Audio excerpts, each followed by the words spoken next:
नमस्कार सर्वांना. श्री स्वामी समर्थ. दिगंबरा दिगंबरा श्रीपाद वल्लभ दिगंबरा. तुमचं सगळ्यांचं आपल्या स्वामी सहित सेवा या चॅनलमध्ये स्वागत आहे.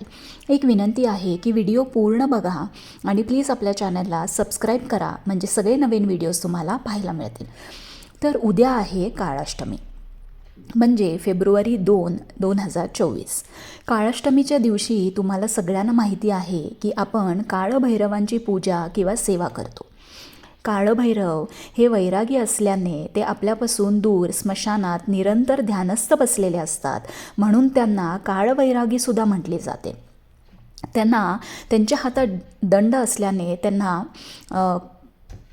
दंडाधिकारी पती असं सुद्धा म्हटलं जातं, किंवा काशिका कोतवाल असं सुद्धा म्हटलं जातं. देवादिदेव महादेव यांना आपण शिवशंभो म्हणतो, पण जेव्हा त्यांचा तिसरा डोळा जेव्हा उघडतो तेव्हा त्यांचा रुद्रावतार आपल्याला बघायला मिळतो. शत्रूंचा नाश करण्यासाठी जे रूप त्यांनी धारण केलं ते म्हणजे काळभैरव होय. भैरव हे शक्तिपीठांचे रक्षक असल्यामुळे तुम्ही बघितलं असाल की जिथं जिथं आपली शक्तिपीठं आहेत तिथं तिथं काळभैरवांचं मंदिर आहे, किंवा त्यांची मूर्ती किंवा एक छोटंसं मंदिर तरी असतं. हिंदू मान्यतेनुसार काळा कुत्रा हा काळभैरवांचा प्रतीक मानला जातो. श्रीमद आदिशंकराचार्यांनी जे रचलेलं काळभैरवाष्टक आहे ते शंकराच्या भगवान काळभैरव या विकराळ आणि उग्र रूपाचे ते एक स्तोत्र आहेत. त्यांचं रूप रौद्र असलं तरी स्वभाव खूप सरळ आणि भक्तांविषयी खूप मायाळू आहे. या स्तोत्राचं पठण केल्याने भगवान काळभैरव अत्यंत भयावह भूत प्रेतदिकांना दूर ठेवतात. भीती, दुःख, दारिद्र्य, क्लेश, वाईट नजर किंवा तुमच्या क्लेशांचा नाश होतो व सर्व संकटे दूर होतात अशी ही मान्यता आहे. आपल्या आयुष्यातील सगळे घाणेरड्या शक्ती आणि वाईट गोष्टी नीट होऊन आपले जीवन निरोगी, समृद्ध आणि श्रीमंत बनते असा सुद्धा अनुभव आहे. पहिल्या 8 श्लोकांमध्ये काळभैरव देवांची स्तुती व त्यांचं व्यक्तिमत्व सांगितलं गेलं असून शेवटच्या श्लोकांमध्ये या स्तोत्राची फलश्रुती लिहिली गेलेली आहे. आता हे बघा, जनरली काळभैरवाष्टकं किंवा हे स्तोत्र आपण संध्याकाळी किंवा सकाळी आणि संध्याकाळी दोन्ही वेळेला पठण करतो. त्यातल्या त्यात संध्याकाळी दिवे लागल्यानंतर एक उदबत्ती लावून तुम्ही ह्याचं जर पठण केलं तर ते अत्यंत प्रभावी आहे. तुम्ही याचं जर पठण केलं तर भूतबाधा, तांत्रिक बाधा, प्रेत, काळी जादू, वाईट शक्ती, वाईट नजर या सगळ्यापासून आपल्याला संरक्षण मिळतं.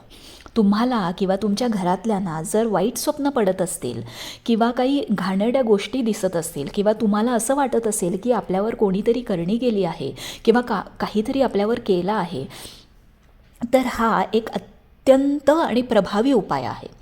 भगवान काळभैरव यांचं पूजन केल्याने किंवा त्यांचं हे जे काळभैरवाष्टक स्तोत्र आहे ते म्हटल्याने आपल्या कुंडलीतील असलेला राहू आणि केतू हे देखील शांत होऊन जातात.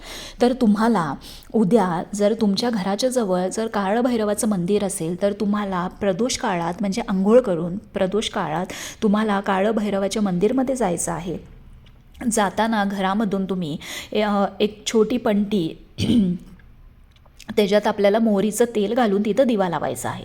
सो ही तुम्ही घेऊन जावा, तिथं जावा, मोहरीच्या तेलाचा दिवा लावा, 11 खेपा काळभैरवाष्टक म्हणा आणि पुढं तुम्ही 40 दिवस जर तुम्हाला शक्य असेल तर दररोज 11 खेपा किंवा 1 खेपा काळभैरवाष्टक उदबत्ती लावून तुम्ही तुमच्या घरात म्हणायचं आहे. जर तुमच्या घराच्या आसपास जर तुम्हाला मंदिर नाही सापडले तर तुम्ही घरी प्रदोष काळामध्ये आंघोळ करून तुमच्याकडे जर शिवलिंग असेल तर ते तुम्ही घेऊन त्याच्यावर छान दूध आणि पाण्याचा अभिषेक करून त्यांना छान अष्टगंध लावून एक बेलपत्र असं तुम्हाला व्हायचं आहे, उदबत्ती लावायची आहे आणि 11 खेपा तुम्हाला काळभैरवाष्टक म्हणायचं आहे. त्या उदबत्तीची जी राख खाली पडलेली असेल ती घ्यायची आहे आणि ती पूर्ण घरात तुम्ही ठेवून द्यायची आहे किंवा अशी स्प्रेड करायची आहे पूर्ण घरात. त्यानंतर तुम्ही पिवळी मोहरी उजव्या हातात घेऊन त्यावर 11 खेपा काळं भैरवाष्टक स्तोत्र म्हणायचं आहे, उदबत्ती लावायची आहे आणि मोहरी हातात घेऊन 11 खेपा काळं भैरवाष्टक स्तोत्र म्हणायचं आहे. ते झाल्यानंतर उदबत्तीची जो खाली अंगारा आहे तो त्या मोहरीमध्ये मिक्स करायचा आहे आणि तुमच्या घरातल्या चारही कोपऱ्यामध्ये म्हणजे हॉल, डायनिंग रूम, किचन, देवखोली, बेडरूम्स ह्या सगळ्यामध्ये तुम्ही त्या ठेवून द्यायचे आहेत. घरात जर कोणी आजारी असेल किंवा जर लहान मुले असतील तर त्यांना तो उदबत्तीचा अंगारा तुम्ही डोक्यावर लावू शकता. आणि प्लीज एक रिक्वेस्ट आहे, दररोज काळं भैरवाष्टकं तुम्ही प्लीज म्हणा. तुमच्या नित्यसेवा जशी तुम्ही करता ना तसं तुमच्या रुटीनमध्ये हे ठेवा. सकाळी आपण नित्यसेवा केली की संध्याकाळी काळं भैरवाष्टकं, रामरक्षा आणि हनुमान चालिसा हे 3 नक्कीच संध्याकाळी म्हटलं गेलं पाहिजे असं तुम्ही ठेवा, किंवा यूट्यूबवर लावून द्या. साईड बाय साईड तुम्ही म्हणू शकता आणि तुम्हाला पाठ होऊन जाईल. हे बघा, कलियुगात ना लोक, ते पण आपली लोक तुम्हाला खेचायला बघतात. तुमची प्रगती त्यांना बघवत नाही, तुम्ही चांगलं असलेलं त्यांना बघवत नाही, तुमची चांगली नाती एकमेकांमध्ये नवरा बायकोमध्ये मुलांबरोबर असलेली बघवत नाही. आपलीच लोक आपल्याबद्दल खूप वाईट बोलतात, अत्यंत वाईट चिंतात, आपल्याला दृष्ट लागते. त्यामुळं त्यावरती हा एक अत्यंत प्रभावी उपाय आहे. तर तुम्ही उद्या हा उपाय किंवा ही सेवा नक्की करा, हे रुटीनमध्ये नक्की इन्क्लूड करा आणि काही प्रश्न असतील तर कमेंट बॉक्समध्ये विचारा. श्री स्वामी समर्थ.